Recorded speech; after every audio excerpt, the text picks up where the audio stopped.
Proses pembuatan keputusan konsumen or consumer decision making process. Dipersembahkan oleh Indonesia Edu, Indonesia Edukasi.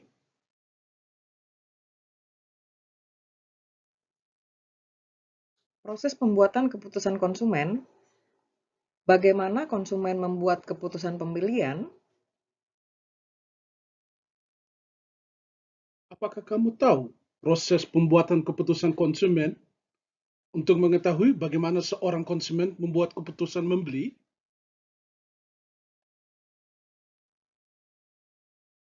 Saya haus, minum dulu yuk.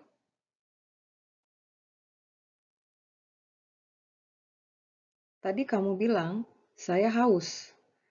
Di mana saya haus itu adalah bagian dari proses pembuatan keputusan konsumen. Di mana saya haus tersebut termasuk di dalam need recognition, yaitu tahap pertama dari proses pembuatan keputusan konsumen. Jadi, tahapan proses keputusan pembelian konsumen atau proses pengambilan keputusan konsumen, or in English, stages in the consumer's purchasing or buying process, or consumer's decision making process, ada 6 tahapan, yaitu first, need recognition. Second, information search or search for product information. Third, collect and evaluate alternatives or product evaluation. Fourth, buy or product choice and purchase. Fifth, post-purchase use and evaluation of product. And the last, six, disposal of the product.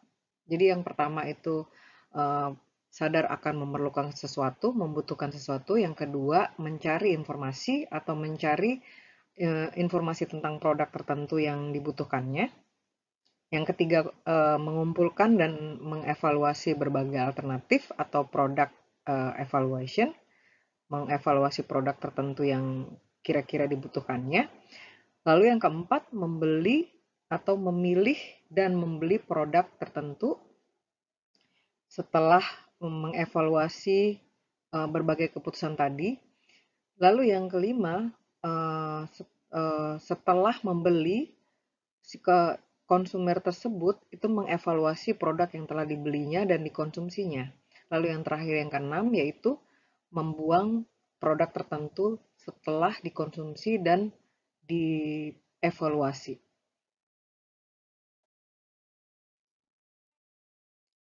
Pada need recognition tahap pertama, di mana seorang konsumen tertentu menganalisa keinginan dan kebutuhan atau sadar bahwa ia sedang menginginkan atau memerlukan sesuatu. Atau dalam bahasa Inggrisnya need recognition. Contohnya, ketika saya perlu minum karena saya sedang haus. Atau ketika kita semua di sini sedang haus, karenanya kita ke tempat mesin ini untuk minum. Lalu yang kedua, information search or search for product information, yaitu kita semua yang sedang haus ini, setelah kita menyadari bahwa kita memerlukan minum, itu kita mencari informasi akan produk apa yang dapat memenuhi kebutuhan kita untuk minum tersebut atau kebutuhan kita yang sedang haus ini gitu. Dan contohnya ketika saya mencari minuman dari mesin ini atau kita semua di sini mencari minuman dari mesin ini atau bisa juga kita cari dari online atau juga bisa juga kita minum dari mesin kopi. Kita mungkin mau minum kopi tubruk atau kopi cappuccino atau latte macchiato yang lainnya atau bisa juga dari mesin dispenser kita hanya ingin minum aqua air dingin atau air mineral yang netral yang tidak dingin atau bisa juga kita meminum air yang lumayan hangat atau panas. Yang ketiga, kita mengumpulkan dan mengevaluasi berbagai alternatif atau berbagai produk yang kita cari tersebut. Setelah kita kumpulkan, kita evaluasi masing-masing dari produk tersebut, yaitu penilaian atau kita pemilihan alternatif dari minuman apa sih yang ingin kita minum. Kita tentunya punya keinginan minum tertentu yang berbeda-beda, bisa juga sama, bisa juga berbeda.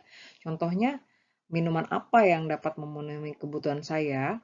Mungkinkah kopi, atau teh botol, atau aqua, atau air putih, air mineral, atau bisa juga kita membeli minuman jus online dan lain-lain yang berbagai alternatif tersebut berbeda satu sama lainnya.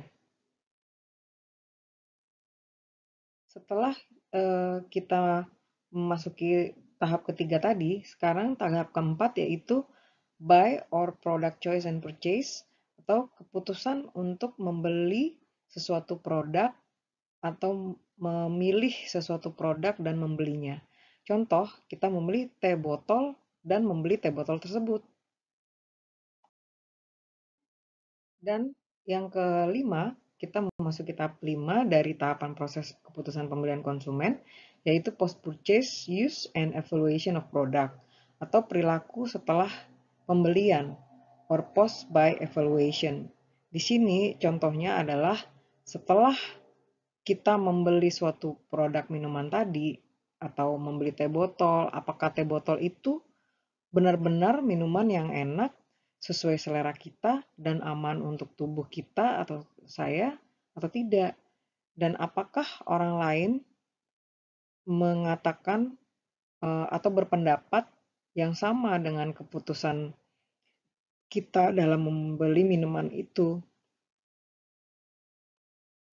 Terakhir dari proses keputusan pembelian konsumen yaitu tahap ke-6, disposal of the product, yaitu pembuangan produk. Apakah kita memutuskan bahwa kita menyukai minuman tersebut, apakah teh botol atau kopi dan sebagainya, sehingga mungkin membeli lagi atau kita membeli dengan versi yang lain yang lebih baik atau yang lebih meningkat, atau bisa juga kita membuangnya, memberikannya kepada orang lain seperti kolega kita atau keluarga atau teman, atau mungkin juga kita menjualnya kembali.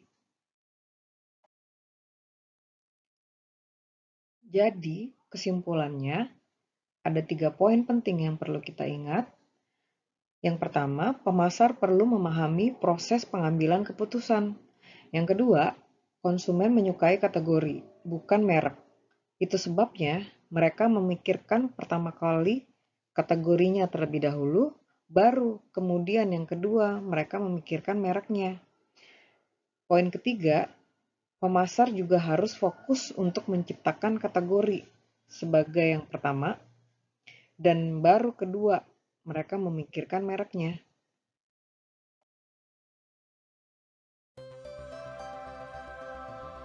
Jadi begitulah proses keputusan pembelian konsumen, di mana proses tersebut kita pelajari pada konsep dasar perilaku konsumen dan model keputusan konsumen yang ada ketika kita mempelajari perilaku konsumen or consumer behavior, dan ketika kita mempelajari strategi pemasaran atau marketing strategy. Sampai jumpa.